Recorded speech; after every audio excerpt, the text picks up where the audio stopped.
Aqui no mapa dessa pessoa, eu tenho a seguinte situação. Esse Capricórnio também abre aqui a 3, tá? E a casa 3 dela, se vocês olharem, ó, a casa 3 corresponde a todo esse espaço aqui que eu marquei. E ela tem uma parte dessa casa 3 em Capricórnio, uma parte dessa casa 3 em Aquário. Em Capricórnio, ela tem Plutão. E em Aquário, ela tem o Sol dela, em Aquário. Então, aqui a gente tem esse primeiro passo, essa primeira etapa para entender as relações dentro desse mapa astral. É a maneira como eu me expresso, é a maneira como eu me comunico, é como eu assimilo as ideias e como eu expresso essas ideias. Por isso que a gente fala que a casa 3 é uma casa de comunicação. E ela é uma casa que me mostra como que essa comunicação vai acontecer. Quais são os assuntos que me interessam, como que eu absorvo informação, como que eu assimilo as coisas e como eu falo, como eu me expresso, como eu coloco essas informações para fora. Né? Então, a casa 3 ela é uma casa muito importante para eu entender como funciona a minha forma de raciocínio, a minha forma de expressão, de comunicação.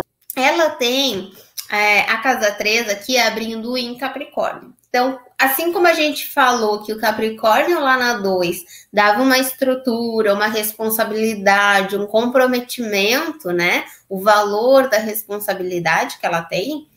Na 3, a gente enxerga que ela tem essa responsabilidade, essa seriedade com a comunicação também. E olha como o mapa vai nos contando uma história. Eu falei, olha, ela tem muita responsabilidade com as coisas, valoriza a responsabilidade e principalmente com conhecimento. Então, se ela for uma professora, se ela trabalhar em algo nesse sentido, é uma pessoa que tem muita consciência da responsabilidade ao passar um conhecimento, né? Então, aqui a gente vê que a casa 3 está me trazendo essa informação de novo.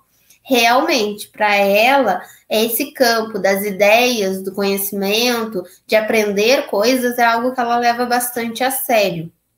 O Capricórnio, na casa 3, ele não gosta de assuntos que ele não sinta que ele tem estrutura ali. Então, vamos só jogar uma conversa fora, à toa, falar bobagem.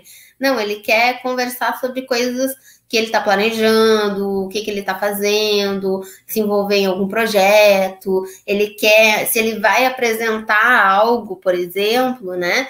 Ele vai pesquisar sobre aquilo, ele vai ter uma preocupação com a estrutura do que ele está falando. Então, o Capricórnio aqui, ele tem a responsabilidade com essa comunicação, com essa interação. E acaba sendo uma comunicação mais séria, né? Que passa uma seriedade maior para quem escuta, para quem interage com essa pessoa. O que pode ser um desafio aqui nessa interação dessa pessoa? Ela acabar ficando muito restritiva com essa comunicação.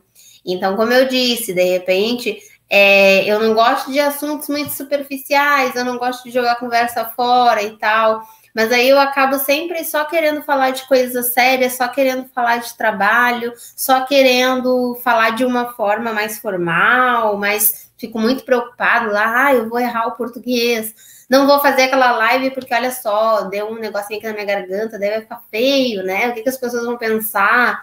Falei, né, uma conjugação lá errada, não vai ser legal. A pessoa se cobra muito naquela comunicação dela. Então, aqui, a gente já vê que ela tem aqui uma possibilidade de ter uma cobrança com a forma como ela se expressa. Eu tenho esse planetinha aqui, ó, que eu digo que parece um P, né? É interessante memorizar ele como P, porque ele é justamente o símbolo de Plutão. Então, esse planetinha aqui, ele me fala de transformação. E aí, esse planeta aqui, ele tá me dizendo, olha, essa pessoa precisa transformar ideias, precisa transformar a forma de se expressar, de se comunicar, de interagir. Então, aqui, a gente vê que tem que ter uma transformação e uma transformação nos moldes capricornianos. Então, eu preciso transformar coisas que eu tenho muito estruturada, que eu tenho muito ali, né, tem certo e errado, que eu tenho que definir ali de uma forma mais séria. Então, essa seriedade, essa tendência a levar as coisas muito para um lado formal, ela precisa transformar essa preocupação toda com essa expressão, com essa comunicação, né? E a gente continua olhando aqui nessa casa, a gente vê que tem aquário aqui nessa casa. Então, não tem só o Capricórnio, tem o aquário funcionando aqui dentro também.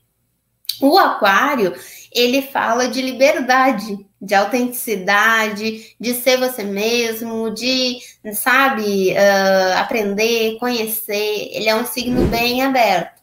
E aí você pensa, bom, então não faz muito sentido. A pessoa é aquariana, mas tem esse lado de resistência nas ideias, na comunicação, na interação. Lembrem como eu falei na live de ontem, né? A gente sempre soma os fatores. Não tem um fator que é mais importante que outro, um posicionamento que é mais importante que outro. Algumas pessoas olhariam para cá e pensariam, mas esse sol está em aquário, então o aquário é mais importante aqui dentro do que o Capricórnio.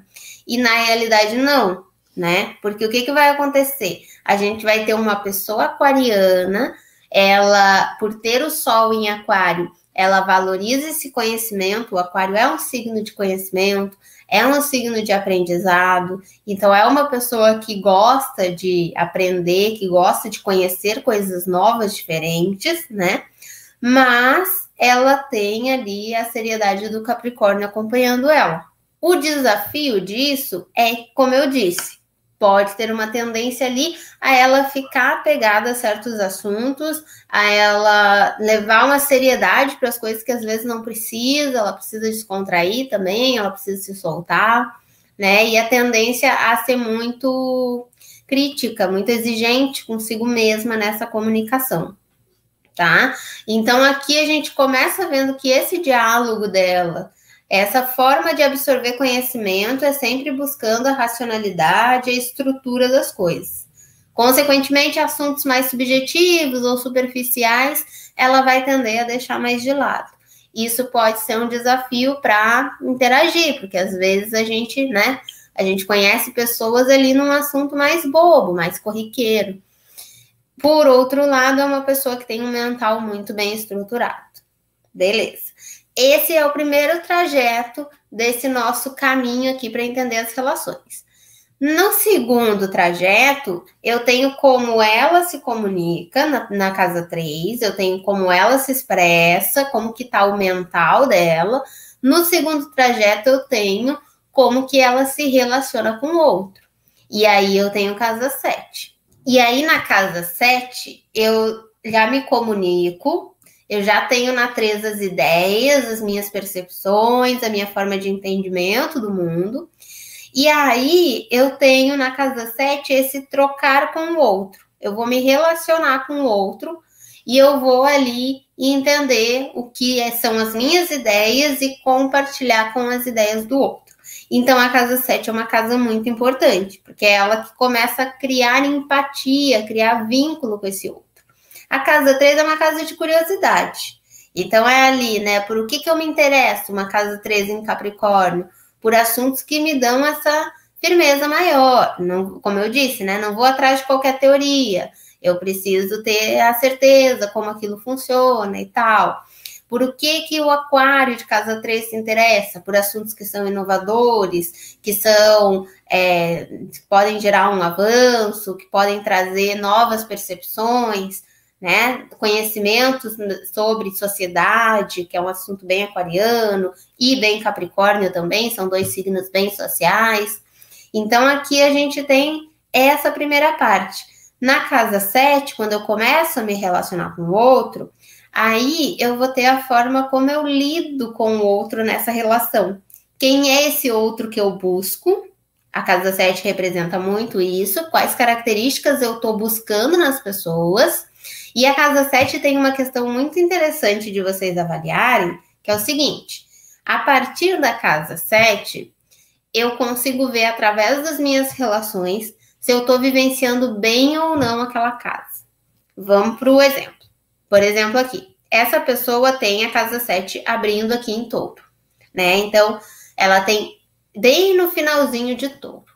A casa 7 em touro, quando ela vai se relacionar com as outras pessoas, assim como o mental delas, ideias dela pedem estrutura, quando ela vai se relacionar com o outro, ela quer segurança nesse outro. Então, ela quer alguém em quem ela possa confiar, em quem ela saiba com quem ela está lidando. Só que, ao mesmo tempo, assim como ela tem um aquário lá na 3, que me mostra ideias inovadoras, curiosidade, aquela vontade de aprender, de entender, ela também tem os gêmeos na 10, na 7. Então, se ela se interessa por assuntos diferentes, por coisas inovadoras, ela vai se atrair também por pessoas que tragam esse conhecimento. Então, ela se atrai por pessoas que tenham uma característica ali de conheço diversos assuntos, sei de várias coisas, né? Ela tem esse lado de um interesse aí por características geminianas. Como que eu sei se eu tô com essa casa 7 aqui funcionando bacana, funcionando legal, se eu tô com desafio nessa casa 7? Vou pegar o exemplo dela também. Touro na 7.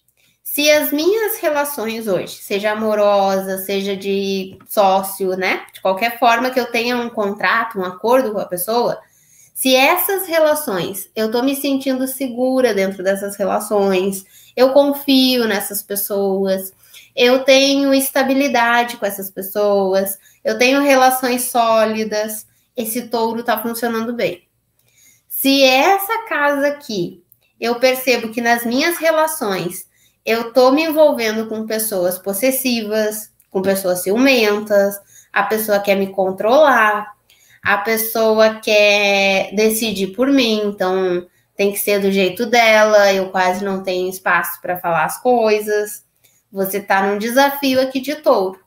Porque a casa 7, ela vai projetar aquilo que o seu ascendente não está trabalhando bem. Como assim? Se você está atraindo pessoas possessivas, pessoas ciumentas, pessoas apegadas, que é o desafio de touro, é porque você não está lidando com essa capacidade de transformação escorpiana aqui que você precisa lidar. Você pode estar com medo de ser uma pessoa forte, firme, empoderada nas suas atitudes. E aí você atrai aquela pessoa que é possessiva, que é ciumenta, que é controladora, para você ter essa atitude e você encarar a sua própria capacidade de se transformar. Eu tô dentro das minhas relações com esses gêmeos, atraindo pessoas super comunicativas, expressivas. Eu aprendo um monte com as pessoas que eu me relaciono, sempre tem alguma coisa que a pessoa traz de novo, de interessante. Eu tô com essas relações tendo um diálogo muito tranquilo, a gente conversa sobre tudo, flui a comunicação. Gêmeos tá bacana aqui, tá funcionando legal. Agora, principalmente com Marte ali em Gêmeos, né? As minhas relações é só bate-boca, é só discussão, é só assim, ó, é um disputando qual que fala mais. Ninguém para ouvir ninguém. Eu tento fazer a pessoa me ouvir, ela não me ouve, ela quer falar mais do que ela quer me sobrepor.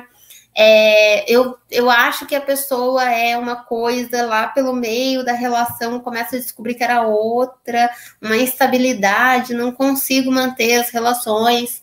Você está num desafio de gêmeos. Para fechar, a gente fala sobre casa 11. Então, na 13 eu tenho as minhas ideias, as minhas percepções, a minha forma de me comunicar, né? O Júpiter e Saturno lá na 13 da Ju. Depois eu tenho na 7, como que eu crio esses primeiros vínculos, as relações, as interações. E na 11 eu tenho a forma de interagir socialmente. É aquela interação de sair com os amigos, de participar de um grupo, de interagir com pessoas desconhecidas. Essa é a interação da casa 11. Então, são as relações sociais mais amplas. E aí, aqui, essa pessoa tem Virgem nessa casa 11. Então, já começa com um signo que ele fala de trabalho, ele fala de serviço, ele fala de comprometimento. Então, vocês viram que ao longo de todas as casas de comunicação dela, o tempo todo comunicação significa comprometimento para ela. Por que a gente precisa alertar? Olha, talvez tenha uma carga de seriedade muito grande aqui. Porque o tempo todo ela enxerga a interação como algo muito responsável, muito precisa de muita segurança, precisa de muita estrutura, né? Então tem essa relação do Virgem ali. Por outro lado, o Virgem é um signo muito prestativo. E é um signo que ele gosta de ser útil, ele gosta de ajudar. Aí tem Libra ali também, que dá esse lado, né, de gostar de compartilhar, de gostar de sentir que está ajudando a pessoa. Então, ela é uma pessoa que socialmente ela ajuda muito, mas sempre com esse olhar de seriedade, de comprometimento com aquilo que ela está fazendo. Então, nas amizades, vão ser amizades com essa característica Virgem e Libra. Então, eu vou fazer amizades principalmente com pessoas de trabalho, com pessoas que estão envolvidas em projetos que eu gosto, de repente pessoas que têm algum envolvimento artístico, com algum tipo de criatividade.